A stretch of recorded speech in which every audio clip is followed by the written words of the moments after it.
오늘 우리가 나눌 신앙고백서 제3조부터 6조인데 3조만 우리가 함께 읽고 우리 주보에 보시면은 4조부터 6조는 제가 주보 3페이지에 제가 실어놨습니다.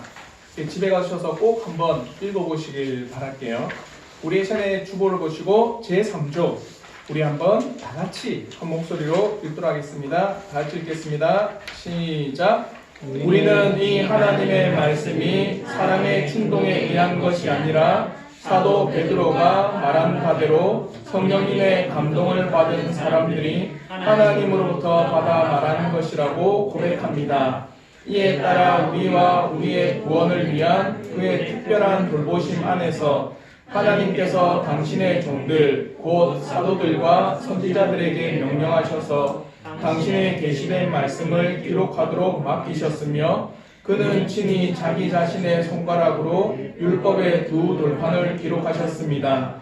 그러므로 우리는 이 기록들을 거룩하고 신성한 성경이라고 부릅니다. 아멘. 오늘은 우리가 나누고자 하는 건 성경에 관한 말씀입니다. 그러면 우리가 지난주까지 배웠던 것을 잠시 보면 우리가 마음으로 믿고 입으로 시인하고 우리의 삶에서 고백하는 바가 있다. 맞죠? 그것을 우리는 어떤 고백을 하느냐? 하나님은 유일하신 분이십니다. 이걸 우리가 마음으로 믿고 입으로 고백합니다. 그러면 하나님이 유일하시다, 유일한 신이시다. 그럼 그 하나님이 어떠하신 분이냐? 할 때 우리가 지난주 2주에서 1주에서 영이시다. 그리고 완전하시다. 그리고 영원하시다. 그와 더불어 무소부지하시다. 그와 더불어서 전지전능하시다. 모든 지혜이시다. 모든 선이시다. 하나님의 이 모든 속성과 특징들을 우리가 깨닫고 우리의 마음으로 믿어 입으로 고백합니다. 이게 우리가 1주에서 배우는 겁니다. 그러면은 그 하나님은 과연 오늘날 이 시대 가운데 사람들이 어떻게 나타나셨습니까? 이걸 나타난다 할 때 계시라고 이야기를 해요. 그래서 두 가지로 하나님께서 나타내십니다. 첫째는 뭘로 나타난다 하셨어요? 자연을 통해. 자연을 통해서 하나님이 어떠하신 분인지를 우리에게 가르쳐 주신다. 근데 자연을 통해서 충만히 하나님께서 어떠하신 분인지를 나타냈는데 오늘날에 그것을 잘 깨달을 수 있느냐? 깨달을까요? 잘 깨닫지 못한다는 겁니다. 그러면은 하나님께서 부족하게 나타내신 거 아니냐 할 때 절대 그렇지 않다는 겁니다. 왜 자연을 통해서 하나님이 어떠하신 분인지를 깨닫지 못하느냐? 무엇 때문이라고 말씀드렸죠 지난주에? 우리의 죄악 때문입니다. 우리의 죄로 인해서 우리의 생각과 우리의 마음이 가려져 버렸기 때문에 하나님께서는 빛으로 나타내셔서도 그것을 어둠인 우리는 깨닫지 못한다는 거예요. 하나님께서는 자연을 통해서 그가 충분히 어떠하신 분인지를 나타내셨지만 어둠 가운데 있는 우리는 그 하나님에 대한 알을 자연을 통해서는 희미하게밖에 볼 수 없다는 겁니다. 그러면서 하나님께서 어떠하신 분인지를 더욱더 특별하게 우리에게 나타내시려고 하는 은혜가 있다는 거죠. 그게 뭐였다는 겁니까? 하나님의 말씀이 성경을 통해서 하나님께서 나타내셨다. 이걸 우리가 지난주까지 나눴습니다. 그럼 우리는 뭘 알아야 될까요? 자연스럽게. 뭘 알아야 되겠습니까? 성경을 알아야 돼요. 성경을. 우리가 입으로 믿고 시인하는 바 하나님은 이런 분이시다. 그 하나님은 자연을 통해서 나타나셨지만 어둠에 있는 우리는 그 자연을 통해 하나님을 희미하게밖에 볼 수 없다. 그러나 하나님의 그 한없는 긍휼로서 하나님의 택하신 백성들에게 말씀이라고 하는 성경이라는 것을 통해서 하나님은 더욱더 특별하고 정확하고 알 수 있도록 나타내셨다. 그럼 우리는 하나님의 말씀이 이 성경은 어떤 책인지를 알아야 되겠다. 이해가 되시죠? 과연 하나님의 말씀인 이 성경이 인정되지 않으면 누구까지 인정 안 되는 겁니까? 하나님께 인정이 안 되는 거예요. 그래서 성경이 어떠한 책인지를 안다는 것은 정말 중요한 겁니다. 결국에는 성경이 인정되어지지 않고 성경이 믿어지지 않는다라고 하는 것은 누가 믿어지지 않는다는 걸까요? 하나님이 나타내시고 계시하셨는데 그것이 내가 잘 믿어지지 않는다. 이런 고백이 될 수밖에 없다는 거죠. 그래서 오늘은 이 성경에 대한 것에 대해서 우리가 한번 나눌게요. 그러면 핵심 주제, 성경에 대한 믿음. 그래서 벨기에 신앙국에서 제3항부터 6항 그래서 쭉 한번 읽어보시고 또 숫자가 있죠 옆에 그거는 또 핵심 성경 구절을 오늘 집에 가셔서 또 개인적으로 묵상하시든 또 가족 간에 묵상하시든 한번 묵상해 보시길 바랍니다. 그리고 다른 성경 신앙고백서의 내용은 웨스트민스터 신앙고백서 제1장 성경에 대해서 그러면서 그 성경의 권위에 대해서 쭉 이야기합니다. 그래서 이 내용까지도 한번 찬찬히 한번 집에 가서 읽어보시길 바라겠습니다. 그러면 이제 강의를 들어가겠습니다. 오늘 우리가 총 4부분에 대해서 성경을 나눌 겁니다. 첫째는 성경의 영감성, 둘째는 성경의 모호성, 세 번째는 성경의 권위, 네 번째는 성경의 정경성에 대해서 나누도록 하겠습니다. 근데 이것이 각각의 제가 분리를 했지만 다 연결된 거예요. 이렇게 한번 우리가 나눌 때 이것이 다 연결되어 있구나. 하나가 우리가 거부가 되면 이 모든 것이 다 거부가 된다는 거예요. 예를 들어서 성경이 하나님이 우리에게 주신 하나님의 책이다. 이거 영감성이거든요. 이게 거부가 되어지면요. 난 이건 안 믿는다 하면은 성경의 무호성이 안 믿어져요. 왜? 하나님의 책이 아닌 누구의 책이라는 거예요. 성경은 사람의 책이라는 거예요. 그럼 사람은 완전합니까? 사람은 불완전합니다. 맞죠? 그럼 사람이 지은 책이기 때문에 이것은 오류가 있다라고 연결되어 버리시는 거예요. 그러면 오류가 있다라고 하는 거는 이 성경의 권위는 우리가 인정할 수 있다 없다? 네, 다 연결되는 겁니다. 그러면 성경의 권위가 인정이 안 되니까 성경이 정경성으로 우리가 채택할 수가 없다는 겁니다. 이해가 되시죠? 이게 다 하나하나 다 연결된 거예요. 하나가 거부되면 나머지가 거부되고 하나가 인정되면 나머지가 다 인정될 수밖에 없다는 겁니다. 그래서 첫 번째 성경의 영감성에 대해서 한번 우리가 나누도록 할게요. 그러면서 우리가 고백하는 벨기에 신앙고백서 제3조는 이렇게 이야기합니다. 우리는 이 하나님의 말씀이 사람의 충동에 의한 것이 아니라 사도 베드로가 말한 바대로 성령님의 감동을 받은 사람들이 하나님으로부터 받아 말한 것이라고 고백합니다. 자요. 성경은 분명히 인간이 기록했다고도 우리 신앙고백서 말합니다. 왜? 하나님으로부터 사람들이 받아서 기록했기 때문에. 누가 기록한 거예요? 하나님이 직접 기록한 것이 아니라 사람이 그 손을 가지고 기록한 거라고 이야기를 하고 있어요. 그러나 하나님의 이 성경이 오류가 없다라고 하는 것은 하나님의 말씀이기 때문에 우리는 사람이 기록했지만 오류가 없다라고 하는 겁니다. 왜? 영감성입니다. 이에 대해서 우리가 디모데후서 3장 16절 우리 한번 그 프린터물이 있을 겁니다. 디모데후서 3장 16절을 한번 다 같이 한번 읽어보겠습니다. 시작. 모든 성경은 하나님의 감동으로 된 것으로 교훈과 책망과 바르게 함과 의로 교육하기에 유익하니. 여기서 말하는 모든 성경은 어떤 것도 예외 없이 모든 성경은 어떻게 되는 겁니까? 하나님의 감동으로 됐다. 그럼 여기서 중요한 거는 하나님의 감동입니다. 그리고 베드로 후서 1장 20절로부터 21절에도 이렇게 말씀합니다. 먼저 알 것은 먼저 알아야 된다. 뭐냐? 성경의 모든 예언은 사사로이 풀 것이 아니니. 한마디로 성경에 기록된 이 말씀들은 사사로이 풀 것이 아니니 예언은 언제든지 사람의 뜻으로 낸 것이 아니다. 사람이 낸 게 아니라는 겁니다. 맞죠? 뭐로 했느냐? 오직 성령의 감동하심을 받은 사람들이 하나님께 받아 말한 것이라.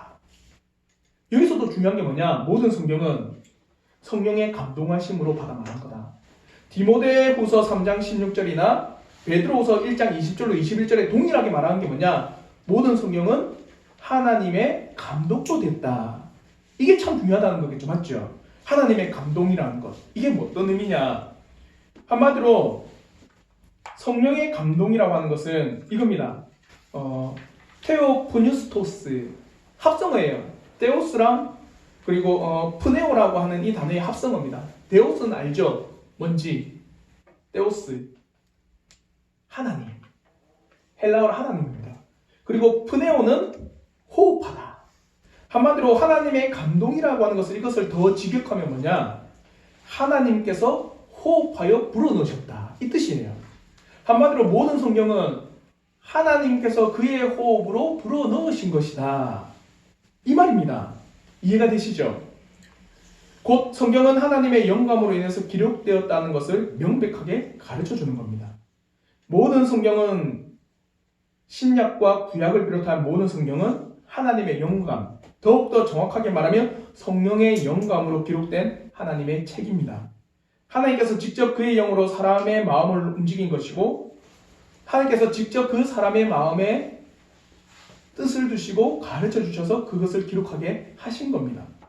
그러면 어떻게 영감되었는가? 이에 대해서 참 많은 오류들이 있어요. 첫 번째 뭐냐? 기계적 영감설입니다. 이게 뭐냐면 사람을 단지 도구로 쓰셨다는 거예요. 더 쉽게 말하면 이거예요. 그냥 말 그대로 받아쓰게 한 겁니다. 예를 들어서 이 자리에 있는 우리 모든 성도들에게 제가 한번 실험을 할게요. 제가 하는 말을 받아 써 보십시오. 이제 마치겠습니다. 받아 적으라면 동일하게 그 단어만 다 쓸 겁니다. 맞죠? 어떤 사람도 그 의미가 뭔지를 모르고 그냥 받아 적는 거예요. 기계적으로 한 글자 한 글자 그냥 적는 겁니다. 이게 기계입니다. 기계에는 입력하면은 뭡니까? 출력이 나와요. 그게 기계가 작든 기계가 크든 똑같은 출력이 나옵니다. 맞죠? 입력한 대로. 그러면은 우리는 성경을 볼 때 이게 기계적으로 쓰여졌느냐? 놀라워요. 베드로가 썼던 그 베드로 전후서를 보고 바울이 썼던 로마서를 보면요. 만약에 기계적으로 이것이 썼다면 그 한 글자 한 글자가 문맥적으로나 맞죠? 그리고 의미적으로나 그리고 쓰여진 단어나 쓰여진 문법이 같아야 됩니다. 근데 로마서의 문체랑 베드로 전후서의 문체가 달라요. 바울의 그 배움과 그 학식과 바울이 배웠던 수많은 그런 깊이들이요. 로마서에 그대로 담겨 있습니다. 로마서 읽어보십시오. 정말 어려워요. 쉬운가요? 근데 베드로는 그렇게 바울처럼 깊은 학식이 없습니다. 업으로서의 생업을 살아갔고 업으로서의 삶을 살아가는 사람입니다. 맞죠? 근데 그 베드로가 썼던 그 베드로 전후서는요. 그래서 관계라고 쉬워요. 만약에 기계적으로 썼다면 동일한 문법이 써야 되고 동일한 학식으로서 맞죠? 똑같이 기록돼야 됩니다. 그렇지 않다는 거죠. 결국엔 기계적 영감은 우리는 믿지 않는다는 겁니다. 우리 개혁교회에서는 믿는 바가 뭐냐?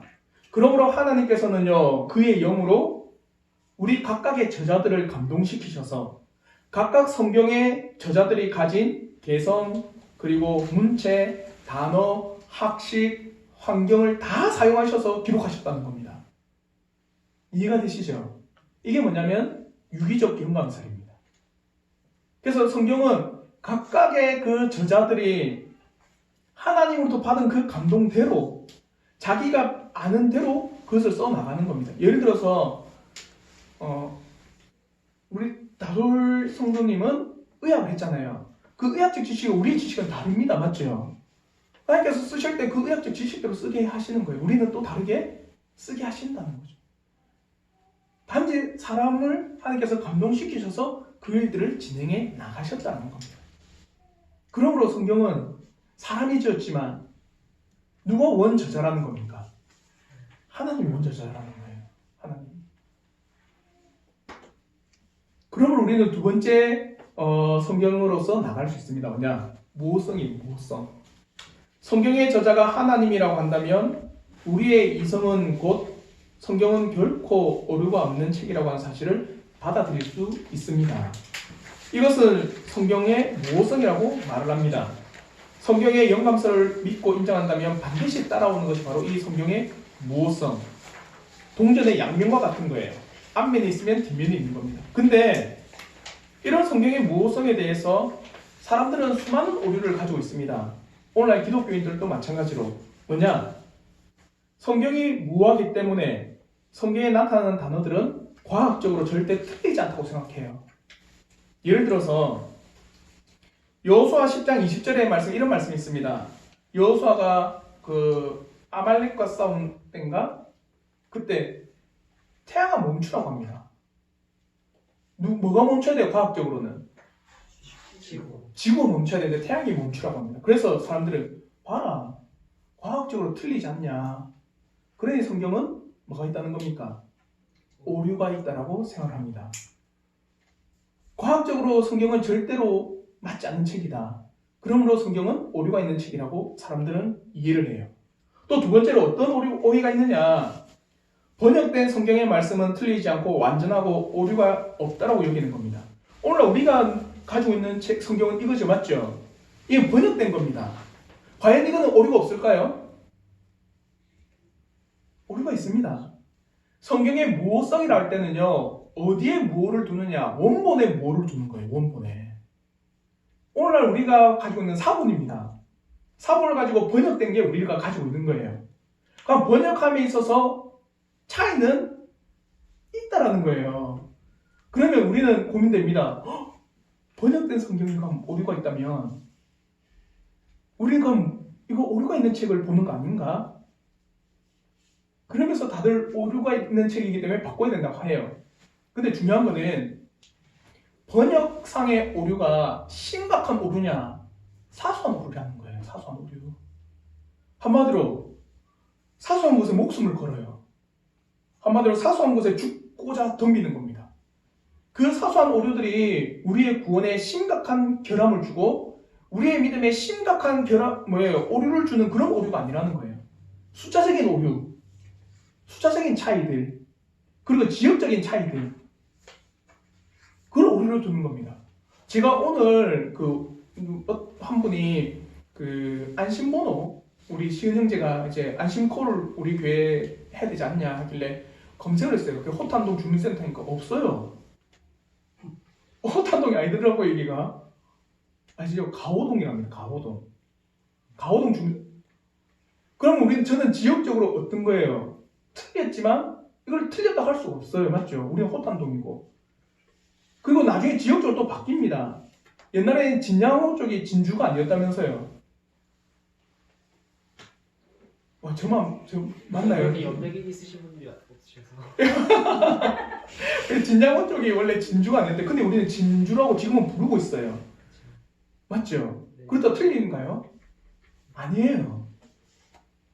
오류상의 문제는요, 우리가 심각한 신앙적으로, 믿음으로, 구원적으로, 하나님적으로 심각한 오류가 아니라 정말 지역적으로, 숫자적으로 정말 사소한 것의 오류지 우리의 믿음의 근간을 흔들만한 오류가 아니라는 겁니다. 그러니까 우리가 읽고 있는 이 번역된 성경 또한 우리는 믿음으로 고백하고 받아들일 수가 있는 거예요. 더 쉽게 예를 들어서 오늘날 많은 사람들은요, 이 성경을 과학적, 수학적으로 소위 말하면 정확성을 요구해요. 예를 들어 드릴게요. 여러분들에게 지금 몇 시냐고 물어보면 여러분 몇 시라고 대답하세요? 몇 시예요 지금? 2시 24분.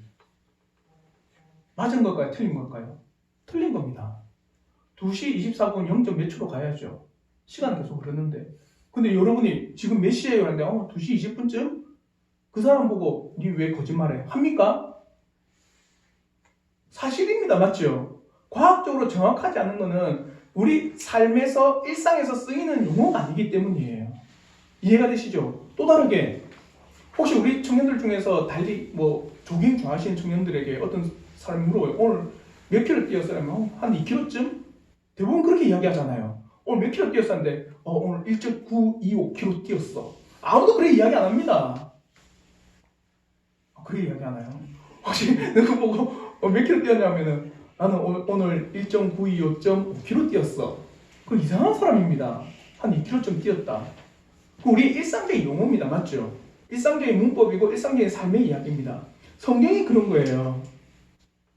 근데 오늘날에는요, 이 수학적으로, 과학적으로 매우 정확하게 주장을 하면서 성경에다가 그 높은 과학적 그리고 수학적인 잣대를 대요. 성경은요, 과학적 수학적 책이 아닙니다. 성경은 어떤 책입니까? 구원에 관련된 책이에요.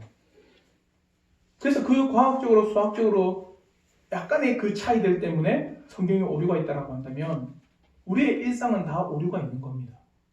거짓이고 잘못되고 틀린 겁니다. 성경의 저자들은요, 현대 교과서에나 볼 수 있는 과학적 또는 수학적 언어로 말하지 않습니다. 역사적으로나 문학적으로나 또 문화적으로나 사회적으로나 종교적 환경으로 감싸진 언어, 즉 평범하고 일반적인 일상의 언어로 말씀드려지고 기록되어진 겁니다. 그러므로 성경의 모호성에 대해서 시카고 선언은 이렇게 이야기해요. 1974년에 76년인가? 아마 74년쯤 될 건데 시카고 선언은 이렇게 이야기해요. 잘 들어보세요. 성경은 모호한데 현대의 기준에 따라 절대적으로 정확하다라는 의미에서가 아니라 성경의 주장을 효과적으로 선포하고 저자가 목표로 하는 핵심 진리가 필요한 만큼 이루어지게 한다는 의미에서 모호하다. 한마디로 구원에 대한 진리, 하나님에 대한 진리, 그와 더불어서 도덕적인 진리, 이에 대해서는 결코 틀림이 없다. 과학적으로나 수학적으로 우리가 오늘날 현대 기준으로 말하는 그런 의미에서 모호하다라고 말하지 않는다. 좀 전에 제가 예를 들었지, 여호수아가 태양아 멈추어라. 과학적으로 오류입니다. 맞죠? 틀린 겁니다. 그러나 일상으로 볼 때 태양은 움직이게 보이는 거예요. 우리는요. 맞죠? 그걸 일상적으로 보고 태양아 멈추어라 한 겁니다. 그게 일상적으로 볼 때 그것은 사실이었어요. 그게 틀렸다고 성경에 오류가 있다. 그럴 수가 없다라는 겁니다. 성경은 결코 과학적으로나 수학적으로 말하지를 않아요. 일상적인 우리에게 평범한 언어로 기록되어 있다는 겁니다. 그러므로 성경의 모호성이란 첫째, 기본적으로 모호성은 성경 원본이 성경의 저자들이 주장하는 모든 것에서 오류가 없다. 한마디로 원본이 오류가 없다는 것을 주장합니다. 두 번째, 모호성이란 성경이 단언하는 모든 것에서 한마디로 교리의 참됨, 도덕의 참됨, 역사의 참됨 등에서 오류가 없다라고 이야기를 하는 겁니다. 그리고 세 번째, 성경의 모호성이란 원본에 적용된다는 것을 꼭 기억하시고 이 사실이 현대 번역에 대한 의심이나 의혹, 불신의 태도를 조장하는 데는 사용돼서는 안 됩니다.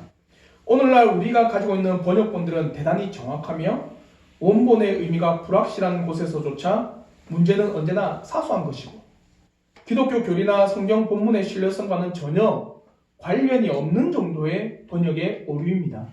그러니 우리가 번역본을 읽어 나가시더라도 원본을 얼마나 정확하게 번역해 놓았는지를 기억하시고 읽어 나가시기를 바랍니다. 그러면은 사본은 정확하냐? 또 그렇게 질문할 수 있잖아요. 맞죠? 원본은 있을까요? 없을까요? 없습니다. 성경 원본은 발견되지가 않아요. 그럼 이 사본의 정확성을 우리는 따져봐야 되잖아요. 그래서 우리가 지난번에 한번 우리 성도님들 한번 나눈 적이 있는데 고대 역사서나 고대 기록들은요 원본이 잘 존재하지 않아요. 근데 그 역사서나 고대 기록서들은요 사본들을 통해서 이것이 사실이다라고 기록을 합니다. 근데 대부분의 그 역사적 사실에 대한 사본들은요 많아봤자 500개예요. 사본들 뺏겨 쓴 게요. 그래서 그 500개를 연구해서 이 역사적 사실은 진짜다 이렇게 발표를 하는 거거든요. 근데 성경의 사본은 몇 개인 줄 아세요? 구약의 39권의 이 사본은요 17,000개예요. 사본이. 일반적인 역사가 정확하다라고 할 때 사본이 500개밖에 존재하지 않는데 구약의 성경의 사본은 17,000개가 존재합니다. 신약의 사본은 몇 개가 존재하는 줄 아세요? 6,000개가 존재해요. 그 사본의 17,000개, 6,000개를 다 연구해가지고 어떻게 해요? 이 사본은 어떻다는 거예요? 정확하다라고 얘기하면서 오늘날에 남겨진 겁니다. 그러니까 고대 역사에 대해서 우리가 사본을 통해서 이 역사는 정확하고 이 역사는 틀림없는 사실이라고 믿는데 사본은 17,000개 구약은 신약은 6,000개 가까이 되는 이 사본을 연구해서 이것이 정확한 하나님의 원본을 베껴 쓴 겁니다라는 것을 가르쳐주는데 인정을 하지 않는다는 거죠. 과연 우리는 어떤 걸 인정해야 될까요? 500개 가운데 그것이 맞다라고 하는 역사서 17,000개, 6,000개 가운데 그 사본을 연구하면서 원본을 이제 밝혀나가는 그 성경 과연 무엇이 더 정확한 걸까요? 이해가 되시죠? 그래 이 사본을 통해서 번역되어진 이 말씀들은 그 오류는 번역상의 오류라는 것을 꼭 기억하시고 이 말씀을 부단히 읽어나가시기를 진심으로 바랍니다. 첫째, 성경은 하나님의 영감으로 되어진 책이라 하나님이 기록하셨고 그 가운데 사람을 통해서 영감을 주셔서 기록한 책이다. 그래서 원저자는 하나님이다. 그리고 두 번째, 하나님께서 원저자라면 성경은 결코 원본은 오류가 없다. 오늘날 번역된 이 성경은 그 원본상의 그 숫자적인 지역적인 약간의 오류지 우리의 믿음의 근간 흔들 만한 오류가 결코 아니다라는 겁니다. 사랑하는 성도 여러분, 정말 우리가 읽고 배우는 성경은 원본과 지금 우리가 읽고 배우고 있는 성경의 교리와 도덕적 의미, 교훈들, 역사들은 결코 오류가 없는 무한 기록임을 믿고 고백하길 바랍니다. 그러면 제가 그 프린트물에 무호성이 의미하는 바가 아닌 것에 대해 8가지 쭉 적어놨어요. 이거 한번 또 집에 가셔서 꼭 읽어보시길 바랄게요. 세 번째로 이제 성경의 권위에 대해서 우리가 나누도록 하겠습니다. 그러면서 우리의 신앙고백 제6조에는요 이렇게 이야기합니다. 제6조 우리는 이 책들에 포함된 모든 것들에 대하여 어떠한 의심 없이 믿습니다. 교회가 받아들이고 승인했기 때문이 아니라 특별히 성령님께서 우리의 마음속에서 그 책들이 하나님으로부터 온 것임을 증거하고 있기 때문입니다. 자, 성경의 권위는 어디로부터 오느냐? 하나님께서 누구에게 그것을 깨닫게 하셨다는 거예요. 우리의 마음속에. 이걸 다른 말로 해서 내적 조명이랍니다. 그 안에 담겨진 내용들이 그 자체로 증거를 포함하고 있기 때문입니다. 한마디로 성경이 만약에 오류가 있으면 권위가 없겠죠. 근데 그 성경의 내용이 틀림없는 사실임을 역사적으로 계속 밝혀지니까 성경은 성경 스스로가 오류가 없는 하나님의 권위가 있다는 것을 스스로 밝힌다는 거예요. 그렇기 때문에 심지어 눈먼 자라 할지라도 그 책들 안에 예언된 모든 것들이 성취되고 있음을 알 수가 있습니다. 그래서 성경은요, 우리를 통해서 내적 조명으로 성경의 권위를 인정하고 그와 더불어서 성경 스스로가 하나님의 책임을 역사적으로 그것이 성취된 것을 통하여서 우리에게 보여줌으로 틀림없는 하나님의 책이라는 권위를 인정한다는 거죠. 여러분 배너라는 영화 아시죠? 배너 혹시 보셨어요? 저는 한 6번 본 것 같아요. 정말 제가 좋아하는 영화거든요. 요즘에는 이 배너를 볼 수 있는 그런 넷플릭스에도 없으니까 그 배너를 만든 감독이요. 왜 만든지 아십니까? 성경은 가짜다. 성경은 틀렸다. 예수는 우리의 구원자가 아니다. 내가 그것을 증명하겠다. 그러면 뭘 읽어야 될까요? 이 감독은요. 성경을 읽어야 되는 거죠. 왜? 성경이 틀렸다는 걸 증거하기 위해서는 성경을 읽어야죠. 성경을 읽어나기 시작하는 겁니다. 1독, 2독, 3독 하면서 눈물을 흘릴 때. 그 성경 자체가 나에게 가르쳐주는 것은 틀림없는 사실이라는 것을 가르쳐준 거예요. 이게 내적 조명이죠. 역사적으로 따져보니까 성경이 결코 틀림없는 역사적 성취들을 자기가 연구하게 되니까 역사적으로 하나도 안 이루어진 거 없네? 이 성경은 완전한 권위가 있구나 하면서 배너를 만든 겁니다. 결국에는 그 전차 싸움 후에 유다가 자기가 원수를 갚은 것에 대해서 큰 회의감을 느끼고는 예수를 믿게 돼요. 예수가 등장합니다. 배너의 영화의 맨 끝에. 정말 이 영화가 잘 만든 게 뭐냐? 진짜 그 시대 때는 볼 수 없는 예수의 이 이하만 얼굴을 등장하지 않아요. 그러니까 예수의 얼굴은 안 보여줍니다. 뒷모습과 밑에만 보여줘요. 얼마나 이것을 연구를 많이 했냐. 결코 예수를 본 사람이 없기 때문에 그를 표현할 수 없다. 그러면서 이 밑에만 딱 등장합니다. 산상수훈한데도 여기만 등장해요. 오늘날에 여러분이 주인공으로 생각해보세요. 여러분 가슴부터만 보여줍니다. 그럼 이건 NG예요, NG. 이해가 되시죠? 그래서 이 감독이 이 영화를 만들면서 결코 성경은 오류가 없고 하나님의 신적 권위가 있다고 인정합니다. 이걸 뭐냐? 성경의 내적 조명과 성경 스스로 한마디로 성경의 자증성이라고 이야기를 합니다. 스스로가 그것을 증거하고 있습니다. 성경의 참 저자이신 성신 하나님이 사람에게 영감하여 기록한 말씀이기에 결코 오류가 없음을 증명하고 있다고 기록하는 겁니다. 성경의 참 저자이신 성신 하나님께서 믿는 백성들, 하나님께서 회심한 사람들에게 성경은 하나님의 영감된 책으로서 권위를 가지고 있다고 내적으로 믿게 하셨던 겁니다. 이것은 제가 하나님의 권위입니다 아무리 외쳐도 성령께서 우리의 마음에 그에 대한 조명과 믿음을 허락하지 않으면 믿을 수가 없더라는 거예요. 이거는 충분히 수많은 예들도 많아요. 저희 형 같은 경우도 똑같아요. 제가 처음에 교회를 쫓겨나서 혼자 살 때 이거는 우리 청년들 많이 들어서 알 겁니다. 저를 이제 교회로부터 이 사람을 이 둘째를 빼내야 되겠다. 왜 이 둘째가 교회에 빠져가지고 이렇게 집을 나가가지고 혼자 사냐? 그러면 내가 뭘 알아야 될까? 하면서 이가 빠져있는 성경을 봐야 되겠다 해서 4일 만에 일독을 해버립니다. 군대에서요. GP에 있었거든요. GP장에게 내 동생이 지금 1년 동안 집에 안 들어가고 이러면서 난 나가야 된다. 그러니까 탈영할 줄 모르니까 그럼 휴가를 줄게. 특별휴가 3박 4일 줄 테니까 갔다 와라. 해서 그때 갔다 오면서 그럼 내가 가기 전에 성경을 봐야 된다. 4일 만에 일독을 합니다. 4일 만에 일독하고 저를 만난 처음 한 말이 뭔지 아세요? 네가 왜 교회에 빠진지 알겠다. 근데 나는 이 사실이 안 믿어진다. 이렇게 이야기하는 거예요. 이건 사람의 힘으로 할 수 있는 게 아닙니다. 성령께서 우리 마음에 어떻게 하셔야 되는 거죠? 감동을 주시고 또 우리의 마음에 내적으로 비추어 주셔야지만 성경의 권위가 인정이 되는 거예요. 그래서 모든 믿는 자는 이 성경이 하나님의 말씀이라고 하는 그 권위 아래 이 성경을 인정하고 나가는 겁니다. 이해가 되시죠? 그럼에 있어서 성경이 하나님의 말씀으로 나타내는 권위들은 또 이렇게도 이야기합니다. 성경 전체에 걸쳐서 이런 말들이 많이 등장해요. 하나님께서 이르시되, 하나님께서 가라사대, 그러므로 주 여호와께서 이르시되, 이런 표현들 참 많이 보셨죠? 하나님께서 또한 스스로 두 돌판에 그가 기록한 내용들을 말씀합니다. 이것을 책에 기록하여 기념하게 하라. 너는 이 말들을 기록하라. 이런 수많은 성경의 내용들이 등장해요. 그러면 결국에는 이 성경을 누가 기록하셨다는 거예요?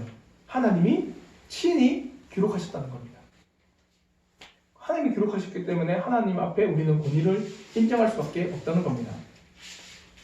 사랑하는 성도 여러분, 우리가 매일 읽고 있는 성경은 우리가 인정한다고 해서 권위가 있고 교회가 사용하기 때문에 교회가 인정했기 때문에 권위가 있는 것이 아니라 성경 그 자체의 신적 권위로서의 기록들, 그리고 성신께서 각 사람의 마음에 성경의 신적 저자의 믿음 가운데 허락하신 내적 믿음들, 성경의 곳곳의 말씀들이 성취되고 이루어지는 것을 통해서 성경은 바로 하나님의 말씀의 권위임을 우리가 믿고 고백할 수가 있습니다.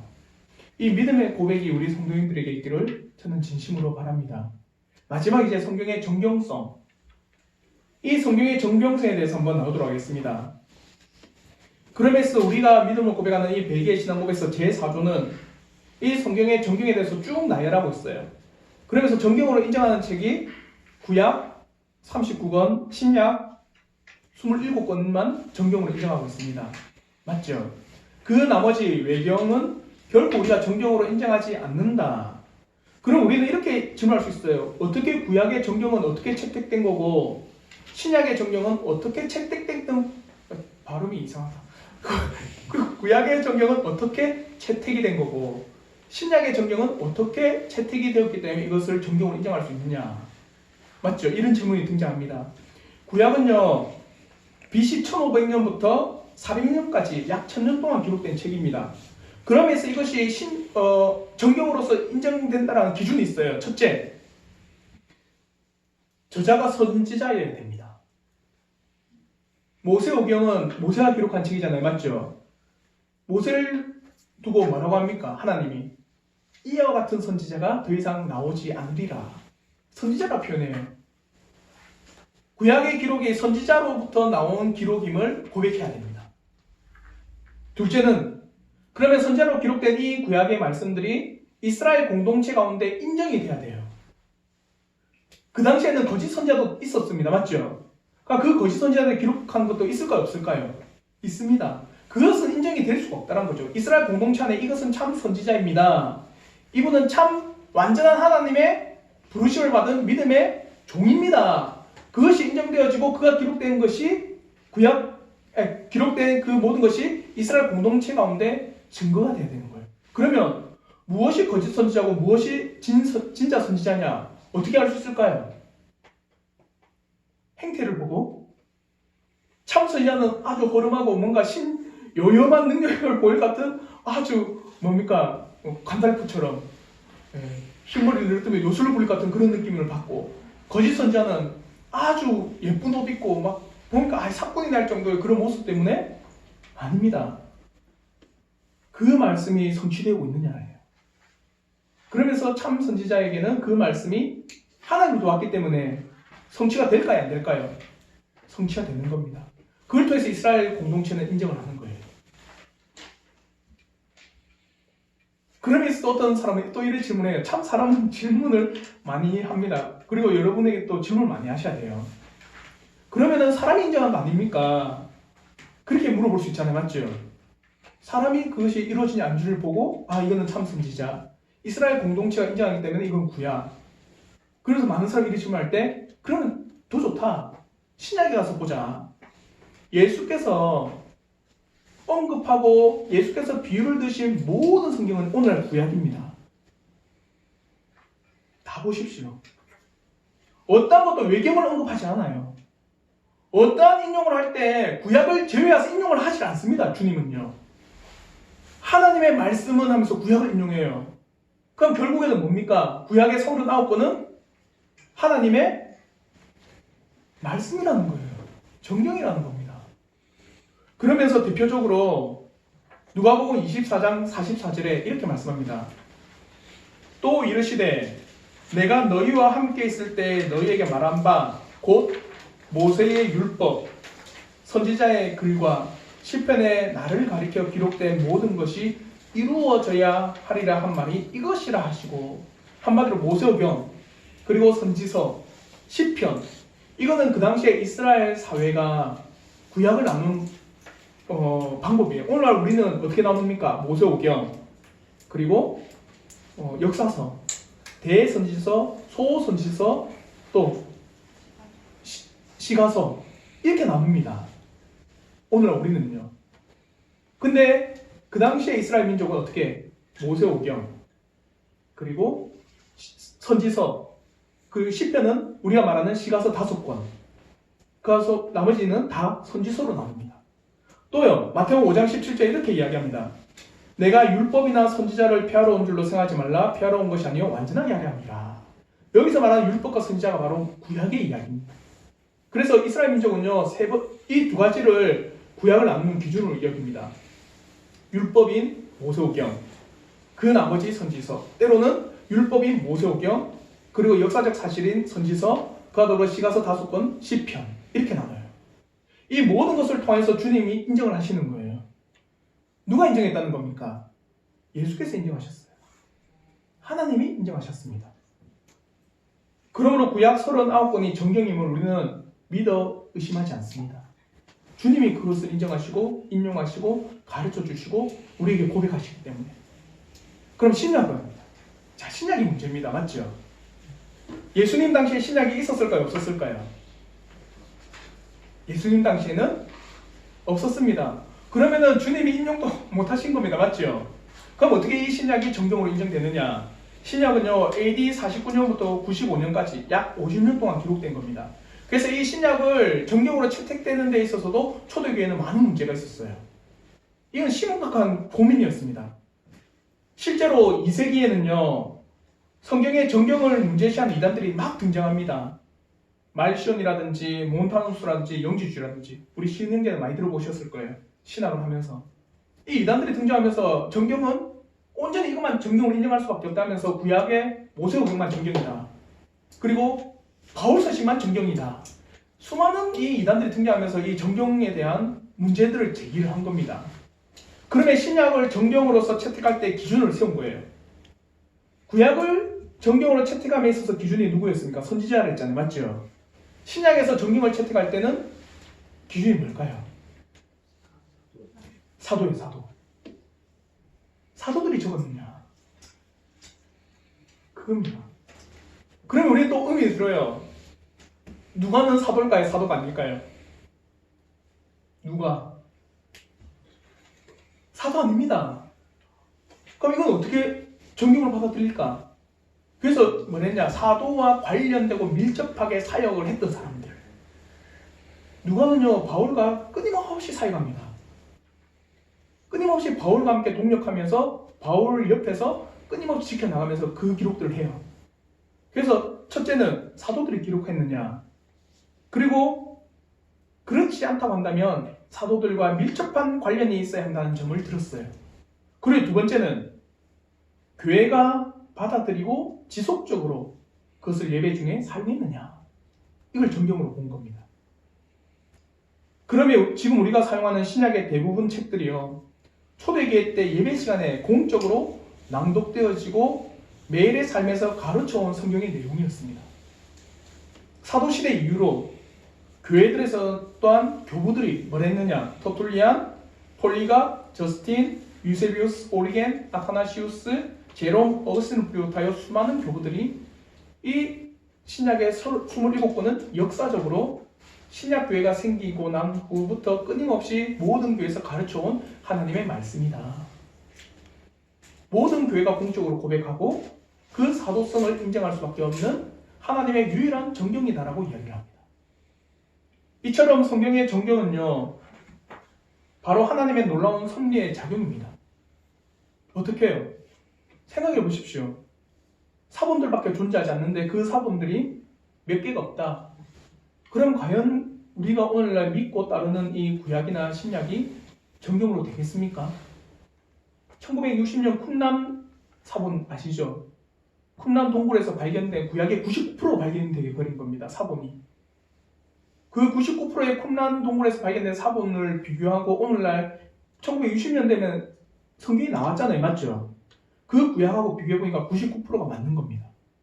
단 1%의 차이는 뭐냐? 사소한 차이였던 거죠.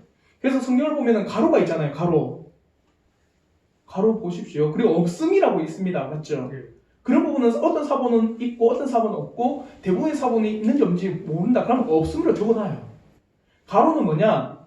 17,000개의 사본 가운데 10,000개는 있는데 7,000개는 없다. 한 70%는 있는데 한 30%는 그것이 사본적으로 발견되지 않는다 할 때 가로를 치는 거예요. 이해가 되시죠? 그래서 이 성경의 정경에 대해서는요, 하나님의 놀라운 섭리가 아니면 지금까지 이루어질 수 없다는 겁니다. 더 대단한 건 뭔지 아세요? 종교개혁 때 이 성경의 이 성경을 번역하고 성경을 정말 자국어로 하기 위해서 얼마나 많은 사람들이 목숨 건지 아십니까? 자누스, 위클리프는요, 화형당했어요. 영어로 성경을 번역한다고요. 하나님의 섭리의 작용이 아니면 이 성경이 오늘날까지 우리에게 주어지지 않는다라는 겁니다. 하나님으로부터 친히 말씀을 받은 선지자들을 통해서 기록되게 하셨고, 예수 그리스도를 통해서 인용하며 사용하셨고, 사도들과 함께한 동력자와 밀접한 관계를 맺은 자들을 통해서 참된 교리를 가르쳐 오게 하셨으며, 지금도 오늘날 신자들에게 성경의 놀라운 정경으로서 우리에게 교훈과 책망과 바르게 함과 의로 교육하기에 유익한 책으로 남아있다는 겁니다.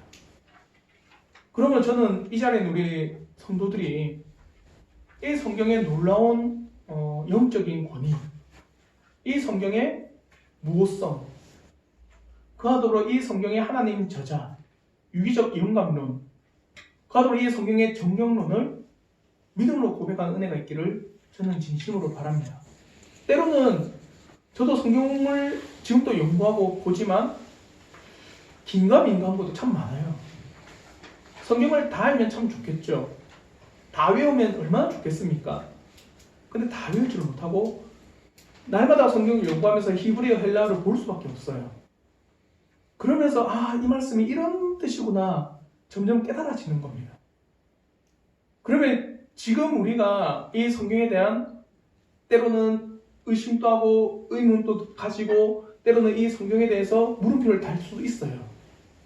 그래서 끊임없이 연구하시고 끊임없이 그에 대해서 읽어나가시고 끊임없이 이 성경을 계속 파보십시오. 언젠가는 하나님께서 성신께서 우리의 마음에 이 성경에 대한 놀라운 믿음을 허락하실 줄 믿습니다. 사랑하는 성도 여러분, 성경은 하나님의 특별한 계시와 영감으로 기록된 하나님의 말씀입니다. 이 성경은 우리가 무엇을 믿어야 할지, 우리가 어떤 행동을 해야 할지를 알려주는 우리 삶의 최종적 권위가 있습니다. 또한 우리 구원에 대한 필요한 지식, 이 구원을 얻는 데는 완벽하고 충분한 지식이 성경 안에 다 들어가 있음을 고백합니다. 이러한 성경을 알기 위해서 우리는 문화적 특성, 구속사의 흐름, 신학적 주제를 통해서 성경을 보다 풍성하고 그리고 깊이 있게 공부하는 은혜가 있기를 저는 바랍니다. 그리고 이런 성경을 알아감으로 더욱더 깊은 은혜 가운데 우리 모든 성도들이 거하기를 진심으로 바랍니다. 그래서 날마다 성경을 읽고 암송하고 묵상하고 공부하며 날마다 우리 영혼의 양식, 생명의 밥상이 되기를 진심으로 바랍니다. 그래서 오늘 우리가 조별을 나누고 또 집사람하고 여러분들하고 이야기하면서 이것도 참 재밌겠다 한 게 뭐냐면 각 조별로 한 팀은 성경 쓰기죠. 한 팀은 성경 읽기죠. 한 팀은 성경 암송조. 해서 맨 마지막 끝났을 때 그 미션을 잘 수행한 조에게 우리가 뭐 때로는 그냥 제 생각 한번 이야기해 보는 겁니다. 그러면서 그 조에게 뭐 회식비를 지원하든지 점심값을 지원한다든지 그런 거 싶기도 해요. 그래서 저는 한번 그런 것도 해봤습니다. 기독교 강요를 배울 때 성경을 읽으면서 배웠어요. 성경을 이만큼 계속 읽어 나가시면서 기독교 강요를 공부하십시오. 저는 우리 성도님들이 벨기에 신앙 고백사를 나눔에 있어서 성경을 읽어 나가면서 배워 나가기를 저는 바래요. 그래서 제가 주보에 주간 성경 읽기표를 적어놨습니다. 이거는 아시죠? 누가 이렇게 읽어 나간지 아시죠? 맥체인 목사님이 맥체인 성경 읽기표입니다. 이를 읽어 나갈 때 1년에 1독을 할 수 있다는 거예요. 그리고 또 이제 존 메가더 목사님의 읽기도 있어요. 그분은 우리가 하기엔 좀 힘듭니다. 어떻게 읽었냐면 1년에 50독을 한답니다. 어떻게 하는지 아세요? 로마서를 읽을 때 하루에 글 다 읽어요. 1장부터 16장까지.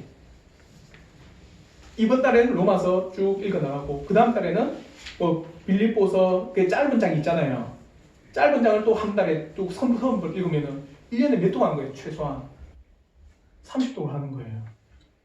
그거는 여러분 힘드신 거 맞죠? 안 힘들면 할까? 네, 그 맥체인 성경 읽기표니까 이걸 꼭 읽으시면 1년에는 적어도 한 독을 완수하시길 바랄게요. 오늘 이 배운 성경은 하나님께서 그의 호흡으로 불어넣으신 영적 영감입니다. 하나님께서 우리 사람들을 쓰셔서 유기적 영감으로 쓰셨기 때문에 오류가 없는 무한 책이다. 오류가 없는 이 놀라운 하나님의 책이기 때문에 온전히 하나님의 저자이기 때문에 그의 성경의 권위를 인정할 수밖에 없다. 그럼 이 성경의 정경은 어떻게 채택되었느냐? 선지자로, 사도로, 그리고 온 교회가 인정하고 또 주님께서 그것을 인용하고 우리에게 가르쳐 주셨기 때문에 오늘 우리가 배우는 이 66권의 성경은 정경임을 우리가 믿음으로 고백한다. 이 고백에 있기를 진심으로 바랍니다.